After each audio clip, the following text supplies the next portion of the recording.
En las primeras horas del 10 de mayo de 1940, mientras las fuerzas alemanas iniciaban su devastadora ofensiva contra los Países Bajos, Bélgica y Francia, uno de los episodios más extraordinarios y trágicos de la Segunda Guerra Mundial comenzaba a desarrollarse en silencio.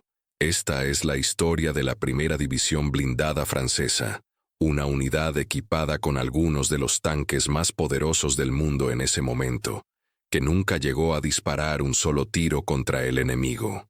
Es la crónica de una derrota que ocurrió antes de que comenzara la batalla, una tragedia militar que revelaría las profundas fallas en la doctrina, logística y comando francés, que llevarían a la caída de Francia en apenas 6 semanas.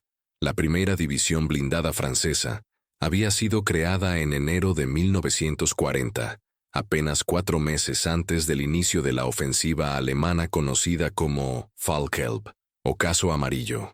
Esta división representaba el esfuerzo francés por modernizar su ejército y adaptarse a las nuevas realidades de la guerra mecanizada, que había sido demostrada tan brutalmente por los alemanes en Polonia apenas 7 meses antes.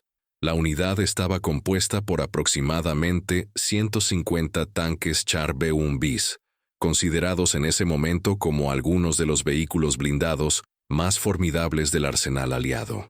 El Char B-1 bis era una bestia mecánica impresionante. Pesaba 31 toneladas, tenía un blindaje frontal de hasta 60 milímetros, que lo hacía prácticamente invulnerable a la mayoría de los cañones antitanque alemanes de la época, y estaba armado con un cañón de 75 milímetros en el casco y un cañón de 47 milímetros en la torreta. Para comprender la magnitud de la tragedia que estaba por ocurrir, es fundamental entender el contexto estratégico de mayo de 1940.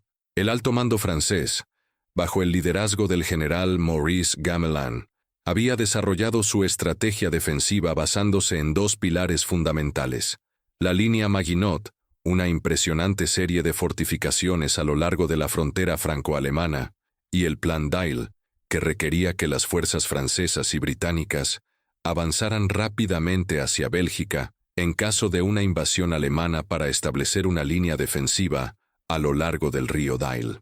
Esta estrategia, sin embargo, contenía una falla fatal.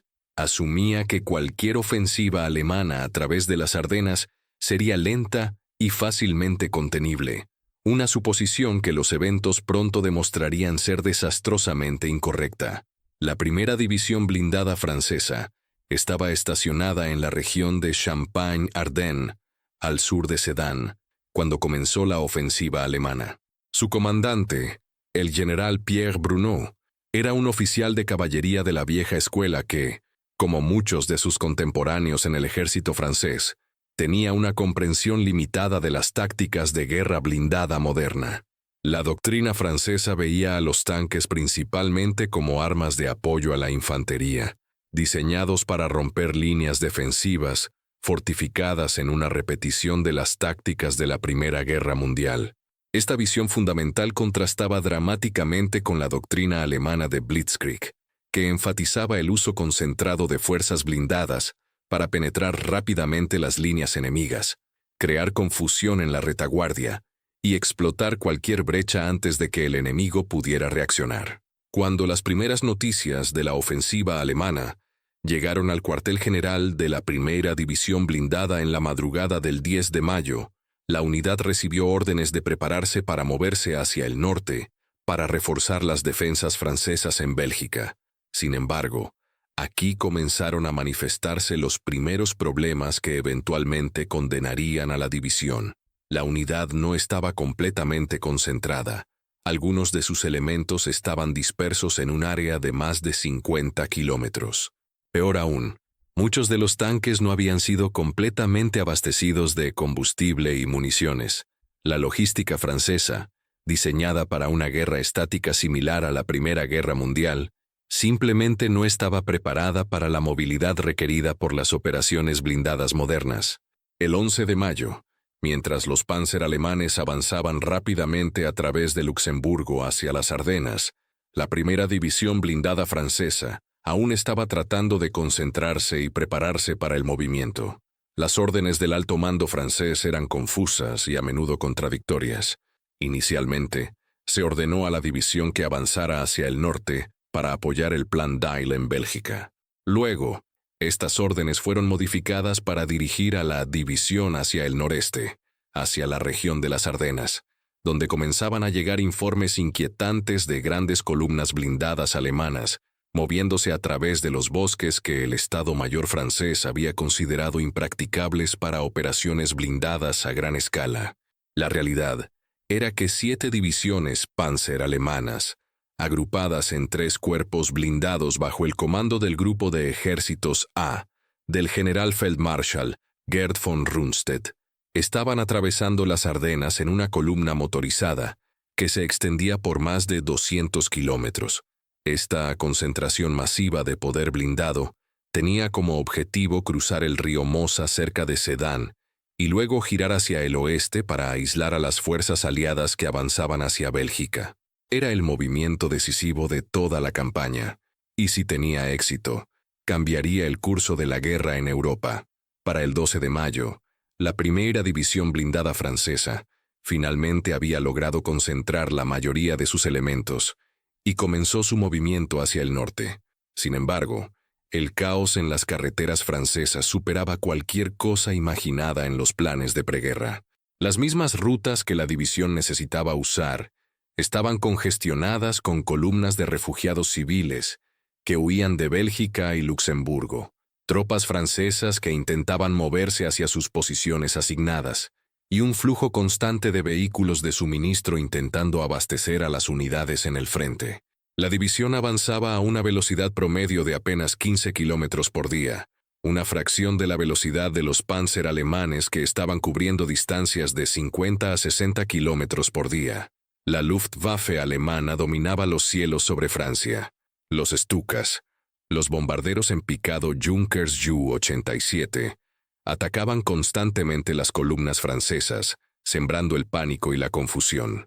La división carecía de suficiente apoyo antiaéreo, y sus comunicaciones de radio eran primitivas comparadas con las de los alemanes. Muchos comandantes de tanques franceses se veían obligados a comunicarse mediante señales de banderas o incluso saliendo de sus vehículos para dar órdenes personalmente, un proceso lento y peligroso bajo fuego enemigo. Los tanques Char B-1 bis, a pesar de su impresionante blindaje y potencia de fuego, tenían un diseño que reflejaba su propósito de apoyo a la infantería. Cada tanque requería una tripulación de 4 hombres, pero el comandante del tanque también debía operar el cañón de 75 milímetros en el casco, lo que significaba que no podía concentrarse completamente en dirigir su vehículo en combate. El 13 de mayo de 1940 fue el día que selló el destino de Francia. Ese día, 3 divisiones Panzer alemanas cruzaron el río Mosa cerca de Sedan, después de que la Luftwaffe realizara uno de los bombardeos más intensos de la guerra hasta ese momento. Las defensas francesas, compuestas principalmente por tropas de reserva de segunda línea, colapsaron bajo el asalto combinado. Para la tarde del 13 de mayo, los alemanes habían establecido una cabeza de puente sólida en la orilla oeste del Mosa y estaban comenzando a desplegar sus fuerzas blindadas para la ruptura hacia el oeste. La primera división blindada francesa, que debería haber sido uno de los principales instrumentos para contener y rechazar esta penetración, todavía estaba a más de 40 kilómetros al sur de Sedan, luchando por avanzar a través de carreteras congestionadas y bajo constante ataque aéreo. El general Georges, comandante del Frente Noreste francés, ordenó a la primera división blindada que atacara hacia el norte para sellar la brecha en Sedan. Sin embargo, para el 14 de mayo, cuando la división finalmente se acercaba a la zona de combate, la situación había cambiado dramáticamente. La cabeza de puente alemana se había expandido significativamente, y ahora había al menos 3 divisiones Panzer desplegadas al oeste del Mosa, con más unidades cruzando el río constantemente. Peor aún, la coordinación entre la primera división blindada y las demás fuerzas francesas en el área era prácticamente inexistente. No había apoyo de infantería disponible para trabajar con los tanques, y el apoyo aéreo francés era mínimo debido a las pérdidas masivas que la Fuerza Aérea Francesa había sufrido en los primeros días de la campaña. Durante la noche del 14 al 15 de mayo, el general Bruneau recibió órdenes de preparar un contraataque para la mañana siguiente.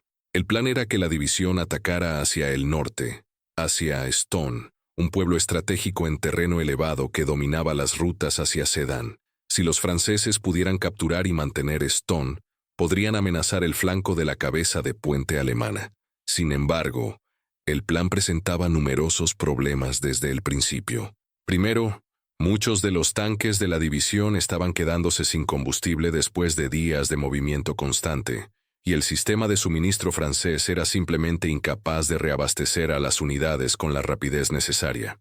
Segundo, la división debía atacar sin apoyo adecuado de infantería, artillería o aviación. Tercero, el reconocimiento de las posiciones alemanas era prácticamente inexistente, por lo que la división estaría atacando esencialmente a ciegas. La madrugada del 15 de mayo de 1940, la primera división blindada francesa comenzó su preparación para el ataque. Fue entonces cuando la magnitud del desastre logístico se hizo completamente evidente. Aproximadamente un tercio de los tanques de la división no tenían suficiente combustible para participar en el ataque. Otros habían sufrido averías mecánicas durante la marcha forzada de los días anteriores y no habían podido ser reparados debido a la falta de piezas de repuesto y personal de mantenimiento adecuado. Los tanques Char B-1 bis, a pesar de sus impresionantes capacidades de combate, eran máquinas complejas y temperamentales que requerían un mantenimiento considerable. Su consumo de combustible era enorme, aproximadamente 200 litros por cada 100 kilómetros en carretera y aún más en terreno difícil. De los 150 tanques con los que la división había comenzado la campaña apenas 5 días antes, solo alrededor de 60 estaban en condiciones de participar en el ataque del 15 de mayo, y de estos, muchos tenían suministros de municiones incompletos. El general Bruneau se enfrentaba a una decisión imposible: posponer el ataque hasta que más tanques pudieran ser reabastecidos y reparados, lo que daría a los alemanes aún más tiempo para consolidar su posición, o proceder con el ataque con las fuerzas limitadas disponibles. Bajo presión del alto mando, para actuar inmediatamente, Bruneau eligió la segunda opción. El ataque comenzó alrededor de las 7 de la mañana del 15 de mayo. Los 60 tanques franceses avanzaron hacia Ston en 2 columnas, moviéndose a través de un terreno ondulado y boscoso que era ideal para la defensa. Los alemanes, que habían tenido más de 24 horas para prepararse, habían establecido posiciones defensivas fuertes, incluyendo cañones antitanque de 88 milímetros, los temidos Flak 88, que, aunque diseñados originalmente como armas antiaéreas, resultaron ser devastadoramente efectivos contra tanques. Estos cañones, con su alta velocidad de proyectil y excelente precisión, eran capaces de penetrar el blindaje lateral y trasero de los Char B-1 bis, aunque tenían dificultades con el blindaje frontal. Los tanques franceses avanzaron lentamente, sin el apoyo de infantería que debería haberlos acompañado para limpiar las posiciones enemigas de armas antitanque. El terreno boscoso dificultaba la coordinación y la comunicación entre los vehículos. Algunos tanques se separaron de sus unidades y se encontraron aislados, vulnerables a los equipos alemanes de cazadores de tanques que operaban en grupos pequeños con cargas explosivas y cañones antitanque portátiles. La falta de reconocimiento previo significaba que los comandantes franceses no sabían dónde estaban las defensas alemanas más fuertes hasta que sus tanques recibían fuego. A medida que avanzaba la mañana, el ataque francés comenzó a desintegrarse. Varios tanques fueron alcanzados y destruidos por los Flak 88. Otros quedaron inmovilizados por averías mecánicas o porque se quedaron sin combustible. La confusión en las comunicaciones significaba que diferentes elementos de la división estaban ejecutando partes diferentes del plan, sin coordinación efectiva. Algunos tanques lograron llegar a las afueras de Stone y participaron en intensos combates urbanos con tropas alemanas atrincheradas en los edificios del pueblo. Sin embargo, sin apoyo de infantería, No podían mantener ninguna ganancia territorial. Los tanques que entraban en el pueblo se convertían en blancos fáciles para equipos alemanes, con armas antitanque que podían atacar sus flancos y su parte trasera menos blindados. Para el mediodía del 15 de mayo, el ataque había fracasado completamente. De los 60 tanques que habían comenzado el asalto, más de 30 habían sido destruidos o quedaron permanentemente inmovilizados. Los tanques sobrevivientes se retiraron en desorden, muchos de ellos virtualmente sin combustible. El general Bruneau intentó reorganizar su división para otro ataque, pero la realidad era que la primera división blindada francesa había dejado de existir como una fuerza de combate efectiva. Los tanques que quedaban estaban dispersos, sin combustible, sin municiones y sin ninguna esperanza realista de reabastecimiento en el caos que ahora consumía al ejército francés en el sector de Sedan. Lo que hace que esta tragedia sea aún más amarga es que los tanques que nunca llegaron al combate, los 90 tanques que no pudieron participar en el ataque del 15 de mayo debido a problemas logísticos, podrían haber marcado una diferencia significativa. Si la división hubiera podido atacar con su fuerza completa, con apoyo adecuado de infantería, artillería y aviación, y con un suministro logístico funcionando correctamente, tenía el potencial de infligir serias pérdidas a los alemanes y posiblemente sellar la brecha en Sedan. Los tanques Char B-1 bis eran superiores en blindaje y potencia de fuego a la mayoría de los Panzer alemanes de 1940. En los pocos enfrentamientos directos de tanque contra tanque que ocurrieron, los Char B-1 bis demostraron ser formidables, con algunos tanques individuales resistiendo múltiples impactos de cañones antitanque alemanes sin ser penetrados. Pero la guerra moderna no se ganaba solo con hardware superior. Requería doctrina efectiva, comunicaciones eficientes, logística confiable y un comando capaz de adaptarse rápidamente a situaciones cambiantes. El ejército francés de 1940, a pesar de tener algunos de los mejores equipos del mundo, carecía de todos estos elementos cruciales. La primera división blindada francesa era simplemente el ejemplo más dramático de estas deficiencias sistémicas. Los tanques que nunca lucharon, los 90 vehículos blindados que se quedaron sin combustible, sin municiones o averiados antes de poder participar en la batalla, representan el fracaso de todo un sistema militar. En los días siguientes al desastre del 15 de mayo, los restos de la primera división blindada intentaron reorganizarse y continuar resistiendo, pero era una causa perdida. Los alemanes habían roto definitivamente las defensas francesas en Sedan, y sus columnas blindadas estaban ahora avanzando rápidamente hacia el Canal de la Mancha, ejecutando el movimiento de Oss, que aislaría a las mejores divisiones francesas y a toda la fuerza expedicionaria británica en Bélgica. Para el 20 de mayo, apenas 10 días después del inicio de la ofensiva, las fuerzas alemanas habían alcanzado la costa en Abbeville, completando el cercamiento de las fuerzas aliadas en el norte.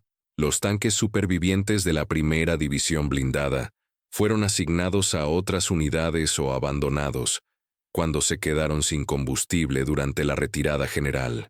Muchos de los magníficos Char B-1 bis terminaron siendo destruidos por sus propias tripulaciones para evitar que cayeran en manos alemanas. Una tarea dolorosa para los tripulantes que nunca habían tenido la oportunidad de demostrar lo que sus máquinas podían hacer en combate. Los alemanes capturaron numerosos tanques franceses intactos o ligeramente dañados y los pusieron en servicio con sus propias fuerzas. Una ironía final que subrayaba cuán superior era el equipo francés si hubiera sido usado correctamente. El general Bruneau sobrevivió a la campaña y escribió extensamente sobre sus experiencias después de la guerra.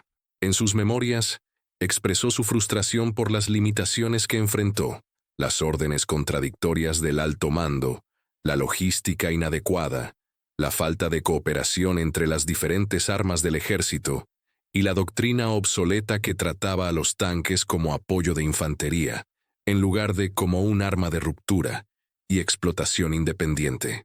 Sus observaciones fueron ampliamente compartidas por otros comandantes franceses que participaron en la desastrosa campaña de 1940. La historia de la primera división blindada francesa ofrece lecciones profundas que resuenan mucho más allá de los eventos específicos de mayo de 1940. Demuestra que la superioridad tecnológica por sí sola no garantiza el éxito militar.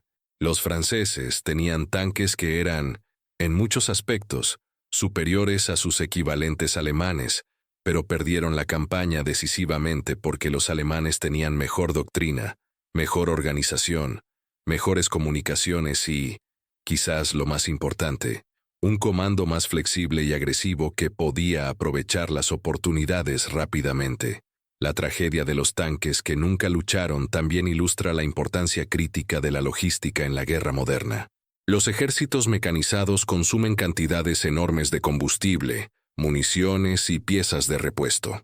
Sin un sistema logístico capaz de mantener estas fuerzas abastecidas en movimiento, incluso las máquinas más poderosas se convierten en chatarra inútil. El ejército francés de 1940 había invertido considerablemente en desarrollar equipos excelentes, pero había descuidado desarrollar los sistemas de apoyo necesarios para usar ese equipo efectivamente. Finalmente, esta historia subraya la importancia del entrenamiento, la doctrina y el liderazgo. Los alemanes no ganaron la campaña de Francia porque tenían mejores tanques. Los ganaron porque tenían un mejor entendimiento de cómo usar las fuerzas blindadas, en combinación con otros elementos del poder militar. Habían desarrollado una doctrina de guerra relámpago que enfatizaba la velocidad, la concentración de fuerzas en puntos decisivos y la explotación rápida de cualquier éxito. Habían entrenado a sus comandantes para tomar iniciativas y actuar rápidamente sin esperar órdenes detalladas del alto mando. Esta flexibilidad y agresividad demostraron ser decisivas contra un enemigo que, a pesar de tener recursos superiores en muchos aspectos, estaba paralizado por una doctrina rígida y un sistema de comando centralizado que no podía adaptarse a la velocidad de los acontecimientos. La batalla perdida antes de comenzar no fue realmente una batalla en el sentido convencional. Fue una derrota que ocurrió en las carreteras congestionadas de Francia, en los depósitos de suministros que no podían mantener el ritmo de las unidades en movimiento, en las salas de mando donde oficiales confundidos intentaban dar sentido a una situación que cambiaba más rápido de lo que podían comprender.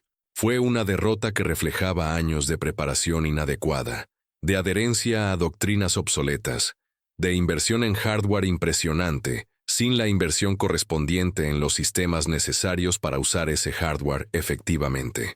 Cuando Francia finalmente se rindió el 22 de junio de 1940, apenas 6 semanas después del inicio de la ofensiva alemana, los tanques supervivientes de la primera división blindada estaban dispersos por todo el país. Algunos habían sido destruidos en combate, otros habían sido abandonados sin combustible, y muchos habían sido capturados intactos por los alemanes. Era un final ignominioso para una unidad que había comenzado la campaña con tanto potencial. Los tanques que nunca lucharon se convirtieron en símbolos de una oportunidad perdida, de una batalla que Francia perdió antes de que realmente comenzara, no por falta de valor o equipo, sino por fallas fundamentales en organización, doctrina y liderazgo que ninguna cantidad de acero blindado podría compensar.